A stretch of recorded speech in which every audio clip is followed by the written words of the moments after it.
64 days until Election Day, and American workers trying to figure out which presidential candidate is going to work for them. Hi, everybody. I'm Dagan McDowell in for Neil Cavuto, and this is a special Labor Day edition of Your World. The economy still sluggish, growing just over 1% in the second quarter. The job market adding new workers, but certainly not roaring back.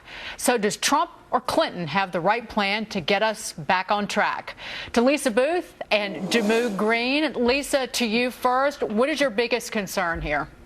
Well, the biggest concern is economic growth. We've seen incredibly sluggish economic growth, as you just stated in the intro, and that's a huge problem. And a lot of that is because of the regulatory burden and a hostile environment to businesses that are going on in this country under President Obama. You look at things like Obamacare that are just hampering businesses. We're seeing for the first time in United States history more businesses going under than being created. And what does Hillary Clinton want to do? She just wants to add to that regulatory burden, add to those failed policies that are hampering economic growth and hurting American workers. Jamu, we have had the slowest recovery from an economic downturn since 1949 at least. Well, we certainly are leading in recovery globally, but I think when looking at the difference... We're the tallest leprechaun in the world. That's awesome.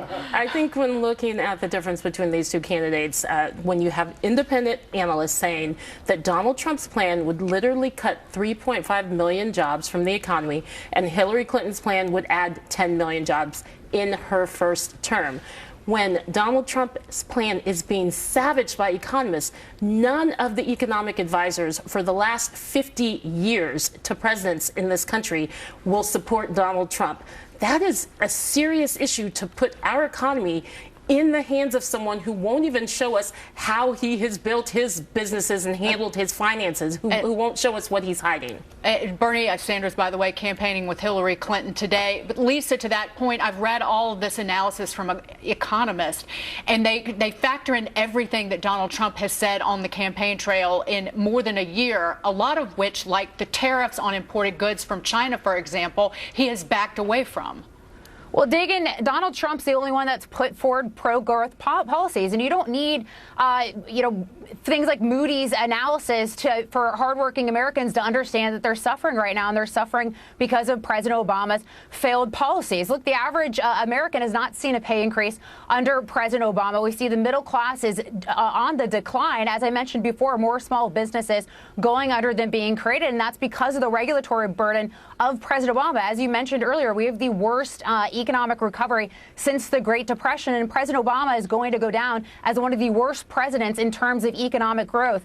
And those are the same policies that Hillary Clinton is putting forward. So American workers know that they're suffering because of those policies. Jamu, you do have to explain how if Hillary Clinton's going to do more of the same, somehow that's going to have a different result. Look, Hillary Clinton is running. President Obama is almost done. And her plan is to invest in the infrastructure for the first time in decades. It's to rebuild and make sure that our energy grid is resilient. It is also cutting the red tape for small businesses. She's put out about 100,000 words of policy prescriptions, while Donald Trump has 9,000. And not to mention, his tax plan of today is not his tax plan of just a few months ago. That is too risky for an economy that is just now starting to bounce back.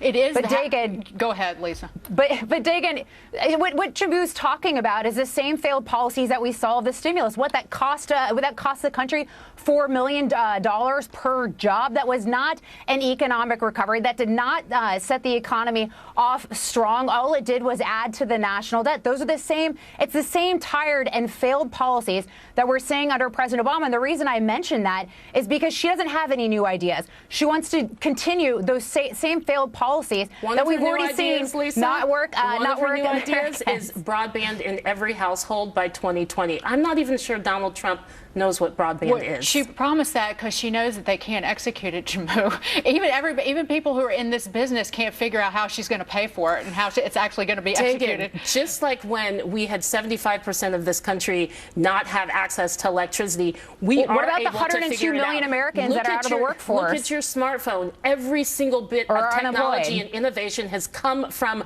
public investment, and that is how technology and that's what Hillary Clinton's plan is. It's about actually recommitting relating to science, something that Republicans don't want to do, and understanding that No, governments Republicans we need to go. And I hear public investment. I hear you're spending my money. That's what I hear. Yeah, To move in, Lisa Booth.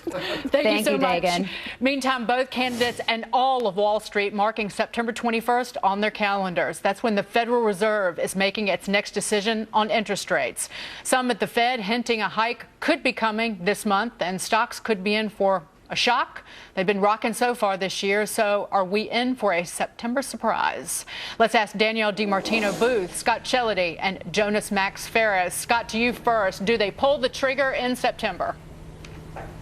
Well, you know what? I hate to tell you this, but it just doesn't matter. I mean, at the end of the day, Dagan, what we just heard those two arguing about is we don't have an interest rate problem in this country. We've got a growth problem, and that problem is taxation and regulation. So go ahead, raise them a quarter if you want to raise them a quarter. But if anybody can seriously tell you that raising interest rates by 0.25% is going to have the captains of industry run out and retool their places where they do their business or buy more businesses, that's crazy. Raising interest rates isn't going to help anything. So I say this: let's do taxes. Let's do regulation.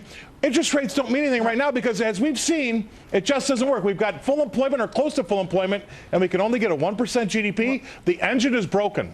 Danielle, you don't think that the Fed will pull the trigger because it's political and it won't do anything to hurt Hillary Clinton? I absolutely don't think that they'll do. The markets are at such an overvalued state that you'd have to go back to partying like it's 1999 to find a stock market and a bond market more overvalued than what they are today. And I just don't think the Fed has it in them to try and upset that apple cart in front of November the 8th. No way, no how. They've just become too political to do it. They behave more like an arm of the Democratic Party than an independent group of unelected officials who are supposed to safeguard the economy. Well, they met, the Federal Reserve officials, Jonas, met with this group, this liberal group, Fed Up, when they ought to be speaking to all the savers in this country who have totally gotten the short end of the stick with them keeping interest rates at 0%. Well, they didn't get the short end of the stick if they own stocks. Those of them more than double. But, you know, look, rates are low globally. They don't need to go higher. There's hardly any inflation. That said, it would be kind of cool if the Fed did raise rates a little bit before the election for purely psychological reasons, which some of the other guests are kind of saying. It basically says we're not a political organization. We'll raise rates on election day if we feel that's what the economy requires and that's what inflation needs us to do to fight it. It also will say that we are more concerned about inflation than job numbers, which was a mistake they made way back in the 60s. It'd clear that. It also says to everybody the economy doesn't need training wheels. This is a strong economy. It also gives them a way to lower rates if we have another recession, which is kind of the fear now. Do we go to negative rates like they have abroad? Again, we don't need higher rates, but psychologically it would be comforting to many people, a lot of fear mongers about the Fed if we went slightly higher. Scott, do you think it would be comforting to the market, particularly ahead of the election?